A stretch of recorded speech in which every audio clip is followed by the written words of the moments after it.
There are a lot of questions that come to our minds when we are a fresher and when we are about to join in an organization. The same goes when we have to decide which organization we are going to. If joining a service-based company will give us a good future, or if joining a product-based company will give us one. Questions like what should be the career growth opportunities, or how your career would grow if you join in a service-based company or if you join in a product-based company. These are some questions that go on within our minds when we are freshers, and which is very normal, very obvious. So in today's video, I will be sharing with you how you can grow in your career when you have joined in a service-based company or when you have joined in a product-based company. So what will be the major differences, and what you as a fresher can do, irrespective of these differences, what you can do such that you tend to grow your career in the right way or in the right path. So hello everyone and welcome back to CareerQ, a place to curate your career. So do watch the video to the end, and if you have not yet subscribed to the channel, then do subscribe. Let's get started. I'll first cover a service-based company, and next I will go on to say about the product-based company. So when you are in a service-based company, when I say service-based companies, these are companies such as TCS, Infosys, Wipro, Accenture, who actually take freshers at in large numbers. So there are a lot of freshers, and you would have even heard news like this year this organization is planning to hire so many freshers. So when thousands and thousands and even lakhs at sometimes, when these companies hire freshers at such huge numbers, then what or how can you trace your career? So what happens when you enter into any of these organizations, any of the service-based organizations, is that you will get an initial training.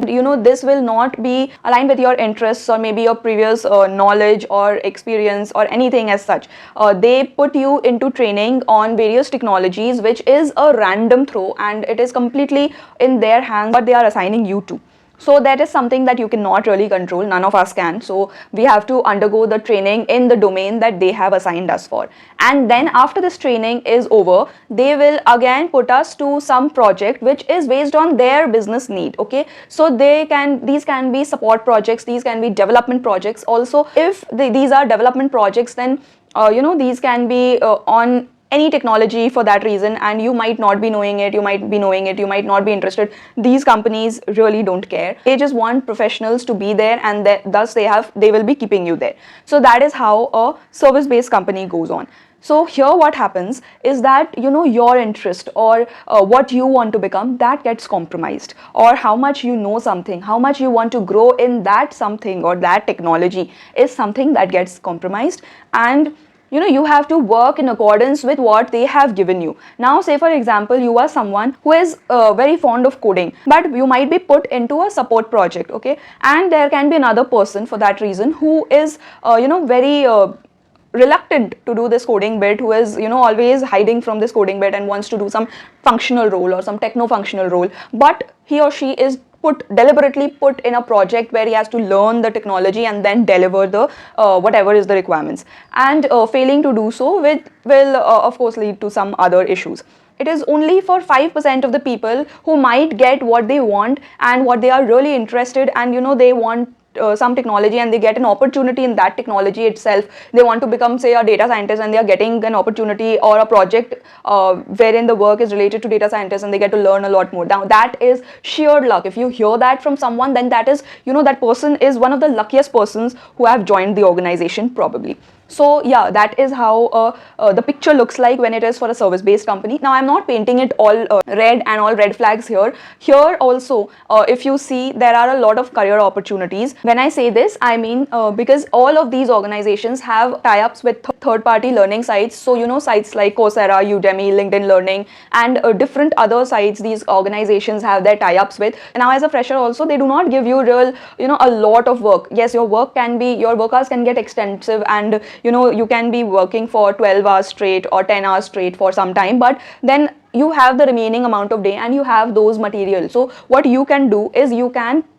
study materials from these third-party sites. You can upskill yourself, and within 1 year or 2 years of joining, or if you are under some bond agreement with your organization, then just completing the bond period, and then you can think of joining some other organization which is much better and which is willing to take you in on the topic of your interest, or on something that you have upskilled yourself, or on something that you want to work upon. So you can do these things, and in this way you can dream of growing in your career. So when in a service-based company, it's actually, if you get a very good project and you are very happy with the technology that you are getting, then you can work in that technology, learn that technology, and step ahead, go ahead with that.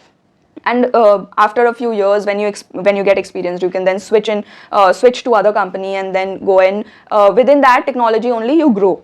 The second is that you work on whatever technology they have assigned, because they have not asked you for your interest. So you can actually work in that technology and for the some time, or for 1 or 2 years, and in the meantime, you make use of those resources that the organization provides, and you take advantage of it, you upskill yourself, and then you go on to some other organization, and you try joining that organization with the skill or the skill set that you have acquired, rather than the experience that you've acquired. So these are the two ways in which you can grow in a service-based company. Now, when it comes to a product-based company, this is pretty, the path is pretty straightforward, and it's not as complicated as it was for a service-based company. The very first thing that a product-based company makes sure about is they do not hire in great numbers. So they always hire individuals or people, fresher or experienced, only based on the requirement that they have. Okay, so say for example, if they have 10 requirements, then they will take 10 people only, and those 10 may not be from your college.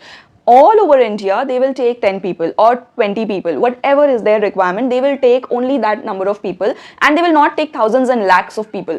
Now, what is the main thing that they test? The main thing that they test upon is your technical knowledge. So a product-based company is very focused upon their work and upon the fact that they want a technically sound person. So anyone who has this skill set, as a fresher also, you have a very good coding knowledge and a very good grip of one particular technology, then you can actually go in and aim for a product-based company. And you know what happens once you enter into product-based company? Of course, you will receive some basic training, because you are just fresher and you have just entered the corporate sector. Service or product doesn't matter. So you will be trained here as well, maybe not for 3 months, the training duration may change, but you will be trained here as well.